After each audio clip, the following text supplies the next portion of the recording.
Hello guys, welcome back. This is SG. Can y'all believe I just did a video and wasn't paying attention and it cut off, and the video was like 15 minutes and it cut off at 3 minutes, and when I got to the end, okay, don't worry about it.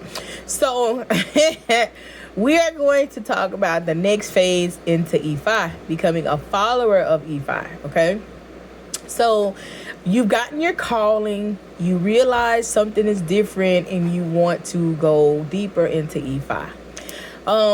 So for me, one of the first things that I did was set up an ancestor altar. Okay, that is so important to connect with your Egum, the energy of the Egungun. I cannot explain to you how important this is. Oh my God. Okay, so setting up the ancestor altar, I'm going to do another video completely different, right, that just kind of tells you how to set things up and so on and so forth. So I'm going to stick to it. I set up an ancestor altar to connect with my my Egungun.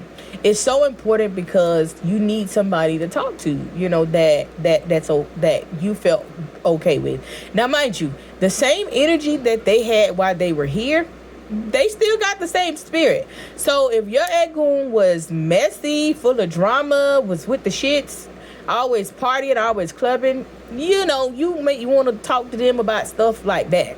But if they were somebody that you could trust, that you could always have a conversation with, your yeye, your mother, your baba, your father, talk to them, and ask them, like, hey, continue to, walk with me.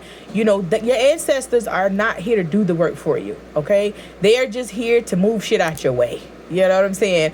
They're here to, keep you protected, but they're not here to do the work for you. You're going to do this work by yourself. So once my ancestor altar was set up, I started with one little small, I had a small eating table, like, the table that you sit in front of the TV if you're on the couch, that little small one. That's the space that I started with, right? Now, to date, I have a whole shrine room, okay? So don't worry about the space and, what you get and how much something costs. Don't worry about any of that. You will expand when it's time to expand, right? Again, as I said in the previous video, don't get caught up in the why you gotta buy this and why you gotta buy that, when yet, them people that you stand in their house, they want you to pay for it. You do that because you're getting a house, right? You pay for that car, right? Because you get to have that car. So spirituality is the same. You got to give in order to receive. It's one hand washes the other, right? So I have my ancestor altar. I'm aligning. There were two groups that I found on Facebook that I was drawn to based upon my journey, my destiny. Okay. And so I learned a lot with these two groups, and was able to do a lot of research and was able to grow a lot. And based upon me and my growth is how fast or slow you move from one level to the next, right? What are you getting out of it? What do you want out of it? Getting what you need, right? Again, believe half of what you hear and all of how your spirit guides lead you. You know what I'm saying? Because you can hear these things, and I can tell you that every single temple is different. So every single temple may have different prayers. Every single temple may do different rituals, but they all equal the bottom line. And trust me, I know people in different temples. I see this myself. That was the one thing that stood out to me. Okay. So just be mindful of that when you're on this journey. I do represent divine feminine energy. And with the divine feminine energy, there is a spiritual war between divine feminine and divine masculine energy. I can tell you that IFA, Isheshe, is a divine masculine run tradition. Okay. So be mindful of that. So, and we'll get into that in another video, but I found these two groups, and I started, looking into things and tapping into certain areas or whatever. And so when I ascended, like, boom, I couldn't even go back to these groups anymore because, I had ascended and went to that next level. A part of being a follower of IFA, there are going to be a lot of things, people, places, and things that are going to be removed from your life. Okay, this is this next step. All right, again, once you are tapping into your ashe and you are reclaiming your power, you are going through a spiritual warfare, because there are entities that are going to be around you that's making it hard. Having the money is not the hard part all of the time, right? Some people can have the money, can book a flight, can go see someone, but if you have not done the work, if you have not done the shadow work, if you have not done the work to align yourself, you're not gonna know what's coming in for you. If you have not done the work to build your mental, okay, you're not gonna know how to handle what's coming in for you. There's a lot of work that's going to be done, and when I say this work, don't worry about it. You don't have to go look for it. Spirit is going to align it for you, right? It's gonna come to you. Building up a strong mental is important on this journey. Okay, building up the mind frame of, okay, I cannot be mad at, or I cannot overindulge in thoughts about things that I cannot control. Okay, and always understanding that no matter what is coming at you, as long as you are aligned with your Egungun, you're aligned with your spirit guides, it will not win. Okay, as long as you're doing right, you're leading with love. That is so important, to lead with love and do right. Now, people have different aspects on their destiny. Everybody can't be light. Everybody can't be love and light. So you will know that, and it'll be an eye opener for you. You know, everybody can't be of the white cloth. That's just life, right? That's the destiny that you chose, right? Because these destinies that we have here on earth is ones that we chose before we got here, and this is a part of the tradition of IFA. This is what we believe. So when you choose your destiny, you know what I mean? Like, hey, you got to deal with it here. You know, you might be like, well, wait a minute, I need to rethink this, you know, but you got to do what you got to do. So aligning and healing yourself while you're on this journey, to become, you know, while you're on this journey, being a follower of IFA, learning as much information as you need for protection. Okay, this is when you need to learn your protection spells. This is when you need to learn your home protection rituals. You know, this is when you need to, you know, to do these things, because you still need a defense mechanism up, you know, for you. These are like people that you meet. You know, I had an IFA, and along this journey, I dealt with this IFA for 4 years. This IFA used to cast for me and do my ebo.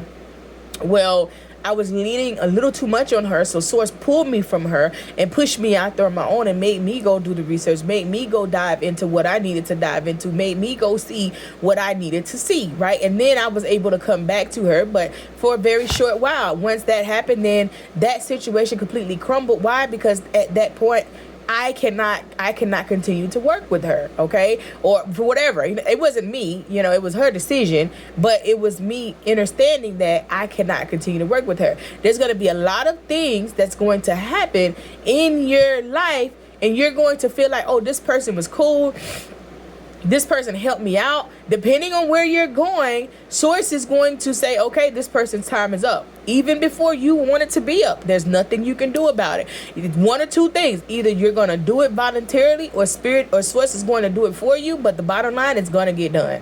So I've learned to not get attached to anybody in the spiritual realm, because when Source says their time is up, or they can come in with good intent, and when their intent turns sour, Source will completely remove them from my life, okay? Because of who I am, all right?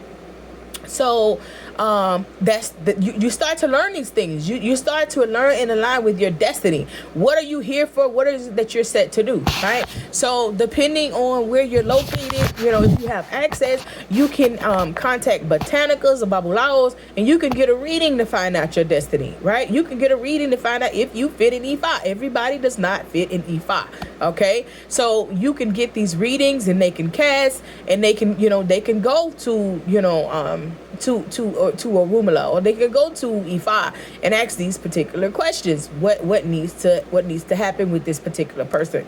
So it's imperative that you do know your destiny, right? While being a follower of IFA. You know what I'm saying? You need to get these things done. You need to know if you are suited for IFA. What is your purpose in IFA? What is it that IFA, you know, wants to, you know, as much as you can, because it's a different type of reading that you're gonna get. But, you know, you need to know if this is your path, okay?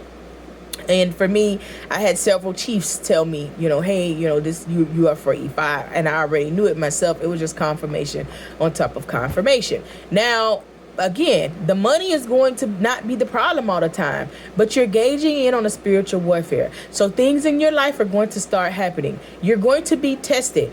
Do you really, really want E5? Because the promises, that you get of E5 will hold true, right? When you get there. So just know, that's like a business. You start a business. You know that you're going into $1 billion industry. Do you think that when you start this business, you're going to automatically make $1 billion? No. You're going to have to work. You're going to have to sacrifice. You're going to go through some right? To get to where you need to be. It's the same thing with E5. Right? You are going to have to go through some things, and it's not going to be pretty, but this is why you build the mental fortitude to be able to withstand the spiritual warfare that you are going to enter as you're a follower before you even get to the next level to be a devotee of E5. Okay? So as long as you've done the work for yourself and like, this is what you need, this is where you are, you're going to be perfectly fine. Okay, I assure you, you're going to be perfectly fine. You don't have to worry about anything. You're going to have your complete spirit team around you, your Egun, your Orishas that walk with you, whatever. Even if you are part of, Iyami, the Egbe, you're going to have them. You're going to have people around you. Whoever is set to be a part of your spirit team will be there, right? And especially when you have finally found your destiny and you finally aligned with it, they are extremely rooting for you, because a lot of times, especially for Americans, you are breaking, generational curses. Okay, you are ascending for your lineage. This isn't even just about you. Okay, and also you are helping mankind, right, become closer to spirit and source, depending on what your destiny is. So you have people that have forces on the other side that can do things that you can't see.